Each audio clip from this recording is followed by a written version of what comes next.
기도하고 시작하겠습니다. 하나님 감사합니다. 저희 부모들에게도 하나님 은혜를 주시고 힘을 더하여 주셔서 우리 랩런트들을 100년의 응답의 주역으로 주신 이 랩런트들을 복음으로 잘 키울 수 있도록 저희들에게 먼저 요게벳과 한나와 다윗 같은 은혜를 허락하여 주시옵소서.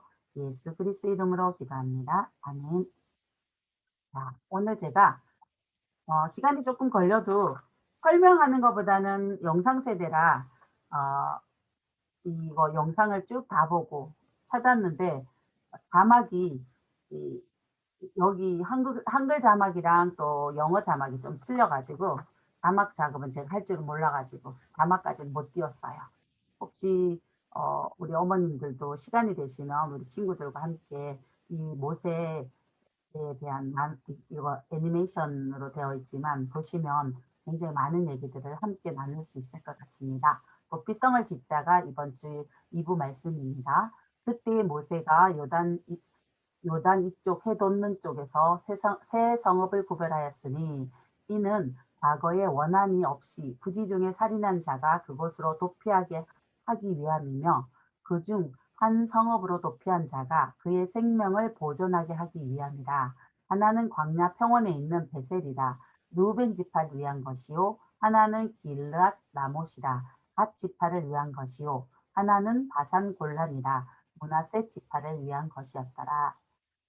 어떤 믿음을 가져야 되는가라고 얘기하시면서 육신적으로 한을 가졌을 때, 육신적이고 인간적인 한을 가졌을 때는 어떤 문제가 온다고 하셨어요? 청소년기 때 분명히 문제 오고 결혼 정년기 때 문제 옵니다. 그래서 상처보다 원한이 더 무서운 거라고 하셨고, 그리고 40세에 문제가 오고 통계적으로 갱년기 장애가 오는 55세에서 65세 사이에 큰 병으로 많이 발명하지요. 그래서 하나님이 그런데 영적인 한을 가졌을 때, 언약적인 한을 가졌을 때는 어떻게 된다고 하셨습니까? 세계를 움직인다고 하셨습니다. 오늘 요게벳이 요게벳의 노래도 여기서 나오잖아요. 자기 아이를 키울 수 없는 아들을 숨겨서 키웠다가 결국에는 어때요? 강물에 띄워야 되고 그 강물에 띄우는 것은 그 애굽 시대의 법에 따르는 것입니다. 남자아이는 하수에 버리라고 했거든요.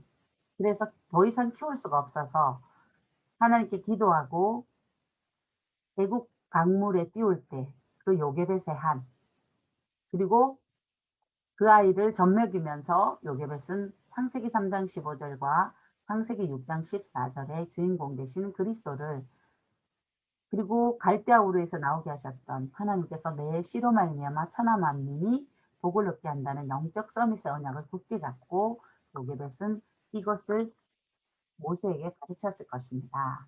또 분명히 출애굽한 이후에 하나님께서는 성막이 아니라 성전을 지으라고 했을 때, 그때 하나님의 나시림이 없을 그때에 한나는 자신의 고통으로 하나님께 기도하다가 한나의 고백이 "나는 마음이 슬픈 여자라"라고 고백하다가 하나님은 그래서 한나는 무엇을 깨닫습니까? 나시리와 하나님의 성전에 대한 비밀을 깨닫고 사무엘을 젖대자마자 정말로 완전히 단절되어지는, 부모로부터 단절이고 또 그때에 어찌 보면 믿을 만한 목회자도 없을 때입니다. 그때에 분명히 홈리와 비나스도 완전히 타락했으니까요. 그때 한나는 그 아들 사무엘을 성전에 둡니다. 그 성전에서 사무엘이 하나님의 이상이 희귀해진 그때에 하나님의 음성을 듣습니다.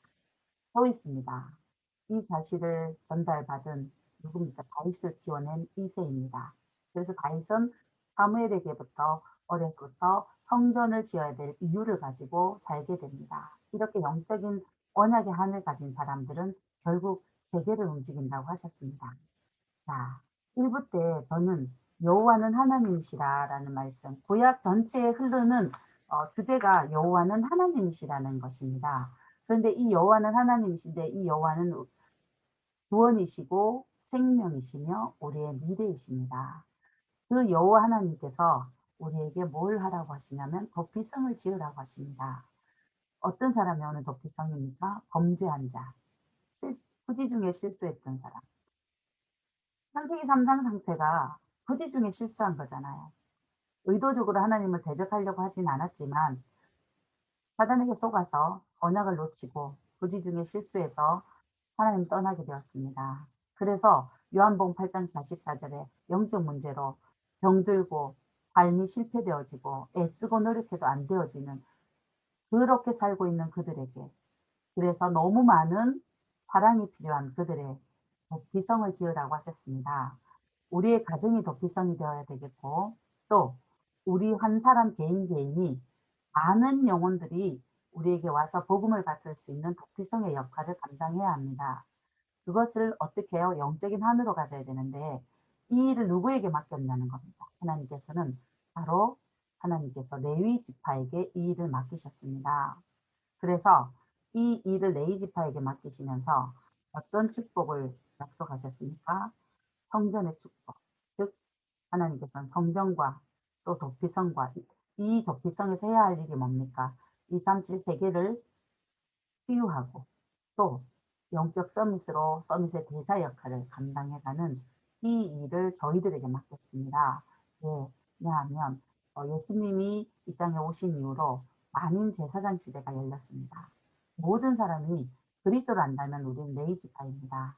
그래서 오늘 하나님은 여호와는 하나님이십니다. 그분은 생명 구원이시고 생명이시고 우리의 미래이신 그분께서 우리에게 말씀하십니다. 도피성을 지어라. 그것을 어떻게 가지라? 영적인 한으로 가지고. 그래서 창세기 3장과 로 말미암아 완전히 요한복음 8장 44절에 영적으로 완전히 병들고 영적 문제에 사로잡혀서 하나님의 사랑이 너무나 절실한 이 시대에 이 사명을 누구에게? 저희 레이지파인 저희들에게 맡기셨습니다. 그러면서 하나님께서 세 가지 축복을 회복하라고 하셨는데요. 첫 번째 축복은 성막과, 두 번째는 성막 시대였죠. 성경의 흐름이며, 두 번째는 성전의 축복, 세 번째는 교회의 축복을 회복하라고 하십니다. 성막은 어떤 곳입니까? 지성소와 성소가 있던 곳이고 또 절기를 지키는 곳이 성막이었습니다. 그곳은 언약궤가 있었습니다. 언약궤는 하나님의 말씀의 돌판이 있었고요. 하나님의 능력을 나타내는 쌍난 아론의 쌍난 지팡이가 있었습니다. 또 하나님께서 아무것도 없는, 물도 없고 먹을 것도 없는 40년 광야 생활을 절대 죽지 않고 인도하게 하신 만나 항아리가 있는 그 언약이 있는 언약궤, 그것이 들어있는 곳입니다. 그리고 등대입니다. 24시간 절대로 불이 꺼지지 않는 빛을 비추는 등대, 그 다음에 향단이 있었습니다. 보좌로 통하는 기도의 단, 그래서 그 향단에서 기도할 때 하나님의 보좌가 임재되었습니다. 살리는 물두멍이 있었습니다. 지금 시대에도 손을 씻지 않으면 안 되는 시대에 살고 있는데요. 그래서 항상 손을 씻어야 되는 물두멍이 있었고요. 그 다음에 생명의 떡. 우리는 사람은 떡으로만 사는 것이 아니고 하나님의 입에서 나오는 말씀으로 삽니다. 생명의 뜻과 또 성령의 기름을 말하는 기름. 그래서 뜰에 있는 외부에 밤에 불을 밝히는 외부에 있는 빛까지 하나님은 이 성막의 축복을 저희들에게 허락하여 주셨습니다. 그뿐 아니라 성전의 축복을 주셨는데요. 다윗은 어려서부터 성전을 가슴에 품고 결국 성전 지을 준비를 다 한 다음에 솔로몬에게 이것을 유언으로 남겼습니다. 그래서 성전의 축복을 하나님께서 주셨는데 그 성전 안에는 뭐가 있습니까? 이방인의 뜰이 있습니다. 이방인의 뜰에는 하나님의 보좌의 축복이 그곳에도 임재됩니다. 그래서 많은 이방인들이 들어와서 예수 믿고 구원받을 수 있는 축복을 허락하셨습니다. 기도의 뜰이 있었습니다. 치유의 뜰입니다. 그곳에서 기도할 때 시간과 공간을 초월하는 하나님의 능력이 나타나서 많은 사람들이 기도를 통해 치유받는 그런 치유의 뜰이 있었고요. 그리고 아이들의 뜰입니다. 하나님께서는요. 이번에 안류 박사원에서 뭐라고 말씀하셨냐면 1강에서 전도 시스템 얘기하시면서 237과 5천 종족에 묶인 것, 창세기 3장에 완전히 묶여 있고, 그래서 그들을 치유하지 않으면 결국 렘넌트들이 어떻게 되냐? 버려진 자가 된다고 하셨습니다. 렘넌트의 두 가지 의미, 버려진 자, 즉 쓰레기라는 의미와 남은 자라는 의미가 있지 않습니까? 그래서 그들을 묶인 것에서 해방시키고 치유하지 않으면 그들의 렘넌트들은 결국 버려진 자가 된다고 하셨습니다. 그렇기 때문에 우리는 이들을 237을 치유하고, 그래서 정말로 영적 서밋으로 남은 자로 세워 나가야 되는 축복이 우리에게 있습니다. 그 사명과 비전이 하나님이 저희들에게 먼저 주셨잖아요. 그래서 이 성막의 축복이 성전의 축복으로 와서 이제는 뭐요? 교회의 축복이 되었습니다. 첫째는 하나님께서 우리에게요, 성부 하나님은 말씀을 함께 하십니다. 성자 예수님은 세 가지 저주를 무너뜨리시면서 가는 곳마다 구원의 역사를, 구원의 능력의 역사를 우리에게 주십니다. 그리고 성령 하나님께서는요, 능력으로 우리를 일평생 인도하십니다. 그렇기 때문에 성삼위 하나님이 우리와 함께 하십니다. 그래서 우리는 하나님의 나라입니다. 그리스도께서 통치하는 하나님의 나라입니다. 그 나라가 가는 곳마다 하늘의 보좌가 임재되고요. 그곳에는 주의 사자들이 파송되고 흑암이 꺾여집니다. 그것을 누리는 것이 바로 10가지 비밀입니다. 모든 렘넌트들이 그랬고, 또 성경에 나오는 모든 렘넌트들이 가지고 있던 10가지의 비밀, 어디서나 살아남는 비밀, 그 비밀을 어디서 가르쳐야 되느냐? 교회에서 가르쳐야 되고 부모님들한테서 우리 렘넌트들이 배워야 합니다. 그래서 가장 중요한 게 독립이라고 하셨거든요. 제일 첫 번째, 살아남는 자 어디서든지. 그래서 하나님께서는 어디서든지 살아남을 수 있는 하나님하고의 관계 회복을 먼저 비밀로 가르칠 때 우리 렘넌트들은 영적 사실을 사실로 보게 되고요. 다른 눈을 가지게 됩니다. 분명히 다른 사람들과 다른 영적인 눈을 가지고 모든 것을 보는, 살리는, 다 살리는, 그래서 위기 때는 위기 속으로 들어갈 수 있는 용기 있는 인생들이 될 겁니다. 그렇게 되면요, 경쟁 대상이 없어요. 그리고 하나님께서는 우리를 부르실 때부터 영적 서밋으로 부르셨고, 어떤 황무지나 황폐된 곳에 가더라도 이것을 살릴 수 있는 하나님의 절대 계획을 볼 줄 아는 그런 다른 비밀을 가진 사람입니다. 왜 그렇게 할 수 있습니까? 우리에게는요, 절대 변하지 않는 발판이 있습니다. 성경에서 약속하신 10가지 발판을 우리가 가지고 있거든요. 그뿐 아니라 문제나 어려움이 왔을 때 그때마다 선택의 열쇠가 되는 5가지 확신이 있습니다. 하나님께서는 우리와 함께 하시고 우리를 기도에 응답하시고 인도하실 뿐 아니라 승리와 사죄의 확신을 가지고 우리를 인도하십니다. 그렇기 때문에 우리 렘넌트가 확신 5가지를 가지면 선택에서 반드시 승리할 수 있도록 하나님께서 우리를 인도하십니다. 그리고 싸우지 않고 바꾸는 9가지 흐름의 비밀. 우리 렘넌트들이 이것이 62가지 삶으로 나타나기 때문에 아무런 경쟁 대상이 없는 하나님께서는 이들을 그렇게 축복해 가실 겁니다. 그래서 지난주에는 각인뿌리 체질된 이들이 100년의 응답의 주역인 렘넌트들입니다. 우리가 지금 키우고 있는 이 렘넌트들은 앞으로 100년의 응답의 주역들로 하나님이 가장 귀하게 써 가실 것입니다. 그래서 가장 중요한 건 뭐라고요? 하나님 앞에 능력이나 무엇이 필요한 것이 아니라 가장 중요한 건 믿음입니다. 보좌의 축복을 누리는 보좌의 그림자가 바로 교회라고 하셨잖아요. 하나님 우리에게는요, 어떻게 영적으로 싸워 이길 것인가? 그 구체적인 방법을 주셨는데 그것이 예배와 기도입니다. 예배를 통해 하나님의 자녀의 신분 권세를 누리는 예배가, 정시 예배가 모든 것을 해결할 수 있다는 것을 여러분 체험하셔야 되고, 이것을 말씀을 통해서 확인하고 체험해서 그것을 누리면서 렘넌트들에게 모델로 가르치셔야 됩니다. 그래서 예배로 모든 것이 해결되고 예배로 충분하다는 것, 기도로 정말로 충분하다는 이 성경적이고 정상적인 신앙생활을 렘넌트들에게 모델로 보여주실 때, 그때 하나님께서는 더 중요한 거, 예배를 통해서 모든 것이라는 걸 누려갈 때 빛의 경제를 우리에게 허락한다고 하셨습니다. 그래서 복음이 모든 것이고 완전하고 충분하다면 이 복음을 누리는 예배와 기도는 우리의 삶에서 또 모든 것이고 충분하고 것임을 우리는 우리 렘넌트들에게 가르쳐야 됩니다.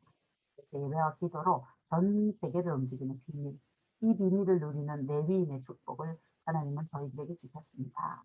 왕 같은 제사장이요, 또 선지자고, 그리고 제사장의 축복, 왕, 선지자, 제사장의 축복을 다 주셨습니다. 그래서 한 가지 한 가지 떨어지지 않고 하나님께서는 그리스도의 대사의 역할을 하나님께서는 저희들에게 허락하여 주셨습니다.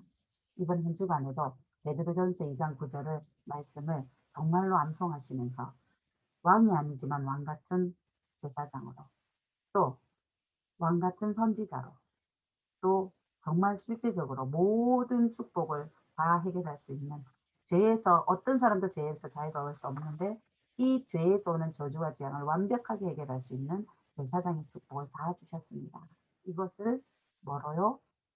대사의 축복으로, 영적 서밋의 대사의 축복으로 누려지는데, 이걸 어떻게 누립니까? 예배로 누리는 거예요. 이걸 어떻게 누립니까? 기도로 누리는 것입니다. 그래서 이번 한 주간 이 선지자, 제사장, 왕, 영적 서밋의 엄청난 축복을 여러분들이 여러분 가정에서 예배로, 정시 예배로, 정시 기도로 누려가는, 그래서 여러분이 있는 개인이 교회가 되시고 두세 사람이 내 이름으로 모인 그곳이 교회입니다. 그래서 내 가정이 도피성이 되고 내 자신이 도피성이 되어서 여러분 지역이, 여러분이 정말 도피성의 역할을 함으로 그리스도께서 여러분 지역을 통치하셔서 여러분 지역의 역사는 모든 재앙이 무너져가는 그런 축복이 그대로 임하는 그런 한 주 되시기를 기도하겠습니다. 기도합니다. 하나님 감사합니다. 여호와는 하나님이십니다. 그 여호와는 우리의 구원이시고 우리의 생명이시며 우리의 미래가 되심을 감사합니다. 하나님께서 우리에게 이 축복과 함께 도피성의 축복을 주셨사오니 우리가 먼저 교회의 축복을 누리게 하시고 우리 개인이 교회의 축복을 누릴 때 우리 가정이 미션 홈의 축복을 누려서 정말로 하나님, 주님께서 가정의 주인이 되셔서 우리 가정을 다스리고 지켜주실 뿐 아니라 주님, 이제 저희들이 한 지역에 사는 그 지역을 향한 도피성의 축복을 누리게 하셔서 그 지역에 그리스도께서 통치자로 임재하셔서 왕, 선지자, 제사장의 이 삼직의 대사의 축복이 나타나게 하셔서 지역의 역사는 모든 흑암과 재앙과 저주와 모든 지옥 배경이 나사렛 예수 그리스도 이름 앞에 무너지고 하나님, 교회로 예배되어진, 정말 세상에서 불러내야 될 그 교회로 예비된 자들이 그 도피성의 생명의 빛 앞에 나오는 귀한 축복이 시작되는 한 주로 역사하여 주시옵소서. 감사드립니다. 이 일에 렘넌트들 앞에 증인되어지는 그런 귀한 삶으로 저희들을 인도하실 줄 믿사오며 살아계시고 지금 우리와 함께 역사하시는 우리 구주 예수 그리스도 이름으로 감사하며 기도합나이다. 아멘. 감사합니다. 수고하셨습니다. 감사합니다. 감사합니다. 감사합니다.